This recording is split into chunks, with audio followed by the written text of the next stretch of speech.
Hey guys, Paul from Paul from Bow. Hey guys, Paul from Ashen Phoenix. It is New Comic Book Day. Leaving for the week other one. Of May. Leaving the other one too. 25th. Do both of them. We're getting started right now. Now we will.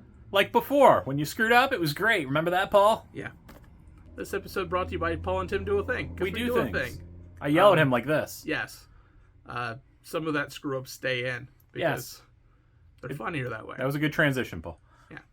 Hey guys, Tim from Team Ashen, Comic Book Store. Paul and Tim Do a Thing. Capes and Scowls. It's a podcast.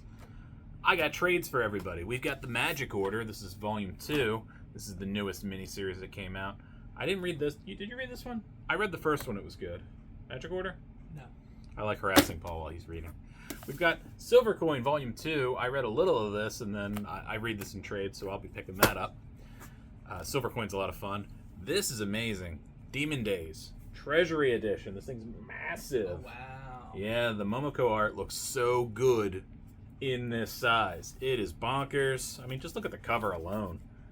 I almost, I'm not an X person, and I kind of want this. So, that's very cool. We got King Spawn, Volume 1, which is really good. That's Sean Lewis taking on Spawn there. Sean Lewis, very good at the creepy. We got BPRD, The Devil You Know.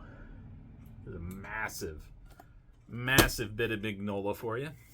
We got Black Widow, Volume 3. This is still Kelly Thompson. It was decent. We read the beginning of that. We got Minecraft, With or Without You. With or Without You. Minecraft books sell really good in the store. Kids seem to like it, young readers especially. Star Wars, The High Republic, Edge of Balance. This is Volume 2 of the manga release from Viz. And then finally, I've got The Vault of Horror, EC Archives. This is just more classic, awesome EC horror goodness. So, easiest way to get it, for sure. We've also got new previews. I got Marvel previews. Paul, say stop. Stop. Captain Carter trade coming out. You could order that right away. Paul, say stop. Stop. I've got August. Purgatory Underground #1 by Benjamin W. Morse. I don't know nothing about it. Looks pretty cool, though. See? Now you want to read and figure out what that's about. Me too. First up, we have DC versus Vampires Hunters, issue #1. This is a one-shot. Spoilers, if you haven't caught up on this yet. You can't read this without being caught up, because things that happen in this book are a direct result of where we've left off in that story. So, earmuffs, skip about a minute. Actually, just skip this entire review. Damien's a vampire, trying to kill Dick Grayson, because Dick Grayson is the king of the vampires. You've learned all this in the last issue of DC versus Vampires. Damien is trying to kill Dick. Not for the particular reasons, but because he killed Batman. Again, spoilers. I gave you a chance. And it's just a one-shot of him trying to attack Dick and lead some of the resistance out of Gotham. It's an interesting story. I wish it was John Boy art the entire way through. The art was good, but it's like, this cover is epic. And yeah, the writing was good. The writing was solid. It was a good story if you have read everything before this. Otherwise, none of this will make sense. So check it out. All right, first up for me, we've got Devil's Reign Omega. This is a one-shot with 3 stories in it. It is summing up the end of Devil's Reign. If you have not yet finished Devil's Reign, why are you watching this? Please stop watching this. Skip ahead about 2 minutes, because I'm going to have to talk about the end of Devil's Reign. Essentially, you have Matt Murdock's funeral in this, and all the heroes reacting to it. There's a lot of Luke Cage in here, kind of dealing with what being mayor is now going forward, and how he has to kind of, he can punch everybody in the face if he wants, but he's got to work within the law, and some laws take a while to fix. And Mayor Fisk did quite a job on New York before he was taken over. Really good stories. You've also got a story about the formation of the new Thunderbolts team. You have an idea where it's heading. And then there's a good backup story as well, focusing on Luke Cage and just kind of him reminiscing on growing up, what it was like up until the point of him becoming mayor. Pretty good story for wrapping up the event. It's everything you need. It sets up where Daredevil's going. It sets up where Luke Cage is going and the Thunderbolts. So basically, this is your one-stop shop for just putting a bow on Devil's Reign. So check it out. And my pick of the week, it is Batman Beyond the White Knight, issue number 3. This story is great. As you can tell from here, Batman is Batman again, and he is trying to get everything going. You start to learn more about how the city devolved to what it is now between the GTO and the GCPD, and how Powers is involved. Sounds like we're going to get a spin-off of this book into a one-shot doing something else, which I'm very interested in. I'm not going to tell you what that is.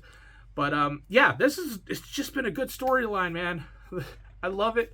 The banter between Batman and Jack, not the Joker, are really, really, really good. It's just an amazing storyline. Adding the Terry McGinnis angle in it is just even better. So, yeah, if you've been loving the White Knight series, this has been an amazing world to kind of live in, and I want more of it. So yeah, we're going to get more of it very, very soon.